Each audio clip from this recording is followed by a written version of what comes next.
how much input or just intervention does Thomas, a filmmaker like Thomas, provide in the kind of filming and pre-production process, or is it all just kind of his thumbprint on the back end in the editing bay?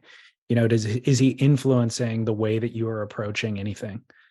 I think he's pretty. I think he really does influence the way you're approaching things. I definitely saw it in him. He has a really clear idea of what he wants to capture. It was Okay. the first time I'd experienced it, and I think that's really important to some extent. I think maybe for some surfers they would rebel against it. Yeah. Particularly when we were shooting longboarding and stuff, he gave like a lot of direction. Yeah, which was kind of it was a weird experience to go through. But then the cool thing about like the layers and the wood, it was so new and it was so different at that period. It was like it was bizarre. I think he just let it happen. The cool thing about that, he just we just did whatever we were doing, and he was kind of tripping on it because he'd never seen it before. So I didn't experience too much of it, but he's an artist and he has a clear idea as to what he wants to capture, and it taught me a lot with how you approach a project, because a lot of people can just go sit down on the beach and film surfing and have nothing to say, like they have nothing they want to say and show. There's no story there. It's just really simple, basic surfing or whatever. And that's a great approach, particularly if you're shooting the best surfers in the world and people are going to be intrigued and interested in watching that. But sometimes you need a bit more to keep people's attention. You need to have like something you want to share, and you need to, have a clear idea as to how you're going to capture and tell the story that that you have in your mind.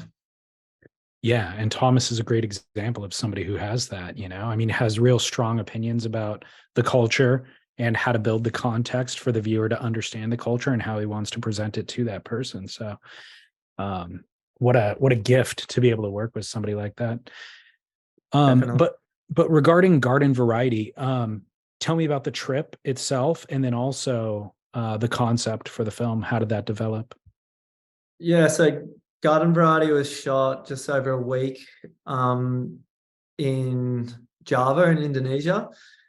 It's kind of like I realized going through COVID when we were all stuck at home and shit, like the thing I missed most wasn't like chasing waves and getting barreled. It was like my friends where I used to travel to and surf with and hang out with. I'd be chasing waves, right? But like the real experience that I enjoyed most or took most from was like the friendships I'd built over the years. And Indonesia was the one place I really wanted to go back to. And a couple of my friends in particular, I just really missed, like Mm.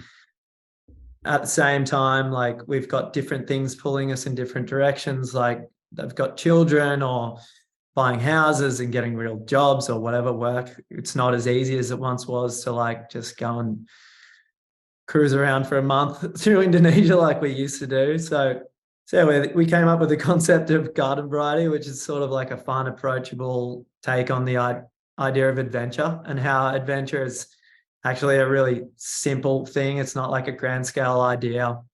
It's not death defying crazy shit. It's about friends doing something new and making new experiences. And part of that approach is making it not really easy for yourself. And the easiest way for us to make it not easy for ourselves was to get three old Yamaha DTs, three old motorbikes, all two strokes, which are really, really fun to ride. They have a lot of character. They're slow. They're nothing special, but they're like vintage 70s motorbikes that things go wrong with them all the time, but you can normally kind of fix them and get back on the road. And we just sort of thought we'd get three old bikes, our camera gear, a tent, and some sleeping gear, and just hit the road for a week and see what happened. And while doing so, document it and make a fun project out of it. Um, how do you decide what boards to bring?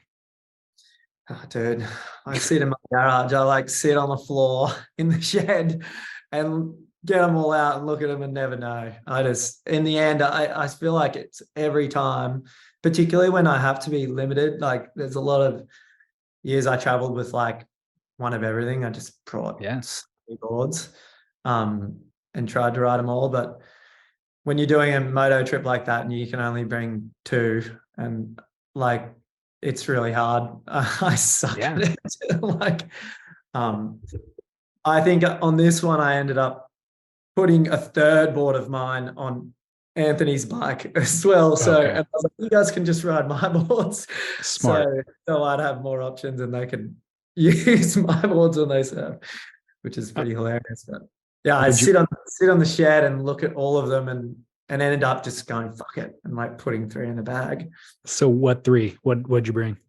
I had a board that I thought would cover like, you know, fun fat waves, small waves, which is like a 6'4" JS Big Baron, Mhm. which also works really well when the waves pump. It's a pretty versatile all-rounder style board, a twin fin. I had a really standard round tail step up shortboard in case it got like huge and scary. And another board that was kind of like a good wave twin fin that Thomas Beckton made for me. It's like a round pin twin fin that, you know, would be good for getting tubed and good for when the waves are pumping and perfect. So I thought I had most bases covered. Gotcha.